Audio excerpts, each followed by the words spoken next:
మన జీవితంలో ఎదురయ్యే ఎలాంటి సమస్యకైనా సరే కొన్ని శక్తివంతమైన మంత్రాలు ఉన్నాయి. పూజలు చేసే సమయంలో ఓం నమఃశివాయ అనే మంత్రాన్ని స్మరించుకోవాలి. ఈ 5 అక్షరాల మంత్రం చాలా శక్తివంతమైనది.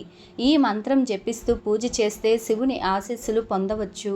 ఓం నమఃశివాయ అనే మంత్రాన్ని జపించడం వలన మీకున్న దురదృష్టం తొలగిపోయి అదృష్టం వరిస్తుంది. గోవిందా అని స్మరిస్తే సకల పాపాల నుంచి విముక్తి కలుగుతుంది. మహామృత్యుంజయ మంత్రం పఠిస్తే మృత్యు మీ దరి చేరదు. మీ ఆయుష్ బాగా వృద్ధి చెందుతుంది.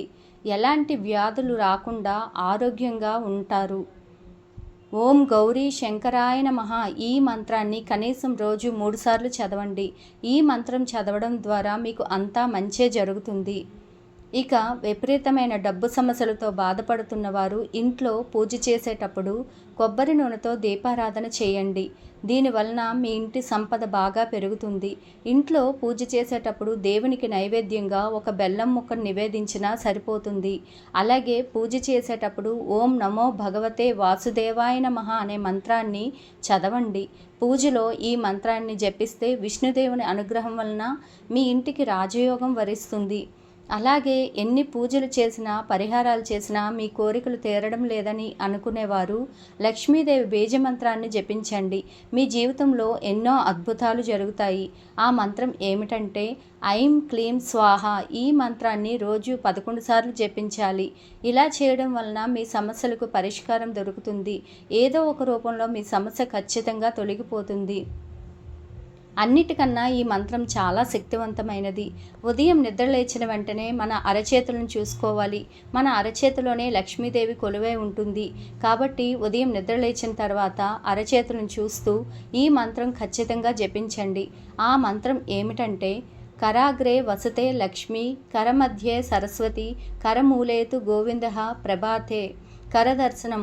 ఉదయం 3 నుండి 5 గంటల మధ్యలో లేచేవారు ఈ మంత్రాన్ని మనసులో జపిస్తే మీకు ముక్కోటి దేవతల ఆశీర్వాదం లభిస్తుంది. చాలామంది తమ జీవితంలో ఎక్కువ డబ్బు సంపాదించి ధనవంతులు అవ్వాలని కోరుకుంటారు.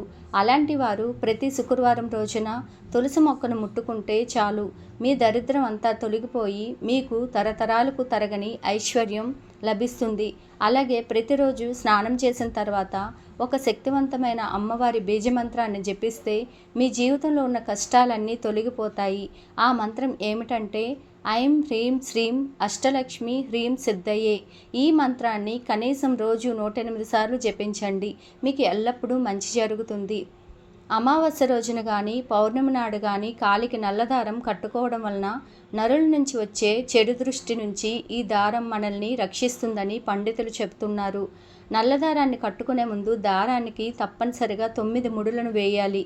ఈ ముడులు వేసేటప్పుడు గాయత్రి మంత్రం లేదా శని మంత్రాన్ని జపించాలి.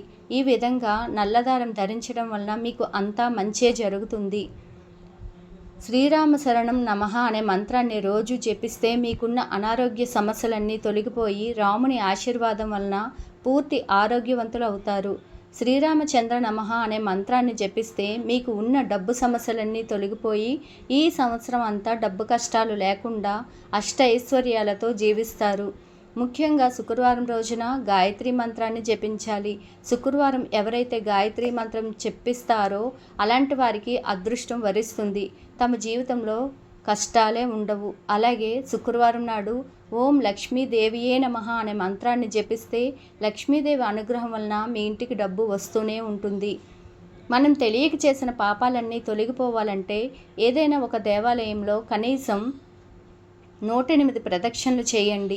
ప్రదక్షిణలు చేసేటప్పుడు ఓంకారం జపిస్తూ ప్రదక్షిణ చేస్తే మీరు అనుకున్న కోరికలు ఖచ్చితంగా నెరవేరుతాయి. ఇంట్లో పూజ చేసేటప్పుడు ఒక రాగి చెంబులో నీళ్లు పోసి అందులో 2 తులసాకులు వేసి మీ పూజ గదిలో ఉంచి పూజ చేసుకోవాలి. పూజ చేసిన తర్వాత మీ ఇంట్లో ఉన్న ప్రతి ఒక్కరూ ఈ రాగి చెంబులో ఉన్న నీటిని తీర్థంలాగా స్వీకరించాలి. దేవుని ముందు ఉన్న నీటిలో పుష్కలంగా దైవశక్తి ఉంటుంది. కొంతమంది ఇంట్లో వారానికి ఒకసారి మాత్రమే పూజ చేస్తారు. అలాంటి వారు ఇంట్లో పూజ చేసేటప్పుడు ఆవు నేతితో దీపాన్ని వెలిగిస్తే ప్రతిరోజు పూజ చేసిన పుణ్య ఫలితం దక్కుతుంది. అలాగే రాత్రి పడుకునే ముందు కనీసం ఒక 5 నిమిషాలైనా మీ ఇష్టదైవాన్ని మనసులో తలుచుకొని నిద్రపోండి. ఇలా ప్రతిరోజు చేస్తూ ఉంటే కోట్ల డబ్బు మీ ఇంటికి వస్తుంది. ఏ నామమైనా పలికితే ఆ నామం యొక్క దేవుడు మాత్రమే పలుకుతారు. అదే శ్రీరామ అనే నామంలో రాముడు ఒక్కడే పలుకుతారని అనుకోవడం పొరపాటు. శ్రీరామ అనే నామాన్ని స్మరిస్తే 6 దేవతలు పలుకుతారట. అది ఎలాగో మీరే చూడండి. రామ అంటే రాముడు పలుకుతారని తెలిసిందే. రామ అనే నామం ఉన్న చోట అందరికన్నా ముందుగా మనకి ఈ నామాన్ని విని ఆనందించేది నిస్సందేహంగా ఆ ఆంజనేయ స్వామియే. శ్రీ అంటే మహాలక్ష్మి, రా అంటే విష్ణువు. ఓం నమో నారాయణాయ అనే నామంలో నుంచి రా అనే జీవాక్షరం తీసుకున్నారు. మా అంటే శివుడు. ఓం నమశివాయ అనే నామంలో నుంచి మా అనే జీవాక్షరం తీసుకున్నారు. శివుడు హనుమంతుడి రూపంలో భూలోకానికి రామసేన కోసం వస్తున్నటప్పుడు పార్వతీదేవి నాకు అదృష్టం కావాలి అన్నారట.